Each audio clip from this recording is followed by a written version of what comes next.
Secondo successo consecutivo per l'FC Matera che si impone in trasferta nel derby lucano giocato contro lo Sporting Genzano. I materani superano meritatamente per 2-0 gli avversari che riescono a tenere testa ai biancazzurri fino al gol dello svantaggio. Un Matera tonico e vivace per tutta la durata del match e che di diritto si ripropone ora nei play-off. A Genzano il campo è allentato dalla pioggia e dalla neve caduta fino alla notte precedente, ma i 22 schierati non si fermano, soprattutto gli uomini di Foglia Manzillo e tecnico partenopeo che ottiene così la sua prima vittoria esterna sulla panchina biancazzurra. Nel Matera c'è l'esordio di Porzio, confermati Cilumbriello e Malagnino, ex di turno, insieme agli under Conte e De Santo, unica novità a Campora al posto di La Fortezza.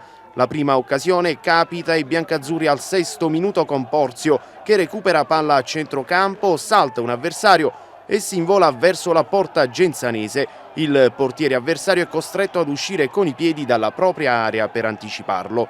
Al 18° i padroni di casa si fanno vivi dalle parti di Cilumbriello che risponde alla grande sulla girata di Murano liberato in area da Impagliazzo.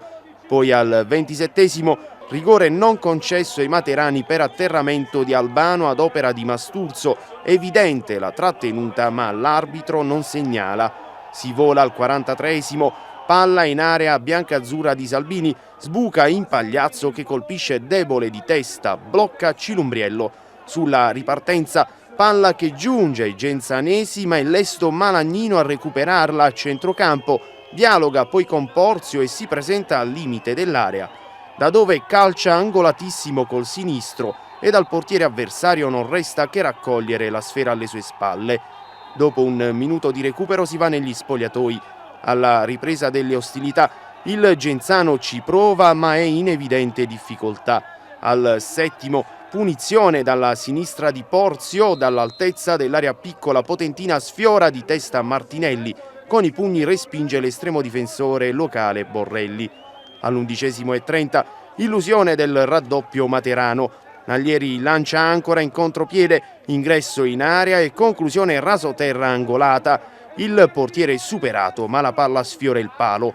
Poi al 23° arriva il raddoppio. Corner dalla sinistra di Marsico, devia sulla traversa il difensore di casa Papagni, portiere fuori causa e appostato sul secondo palo appoggia in rete ancora. Al 38° biancazzurri vicini alla terza rete. Chisena, nel frattempo subentrato al claudicante Malagnino, allarga sulla destra per Risi, quindi palla in area per Albano che aggira l'avversario e calcia a botta sicura. Il portiere si distende ed alza sulla traversa. Al 47° poi la conclusione alta di Ancora da fuori con Albano libero al centro area.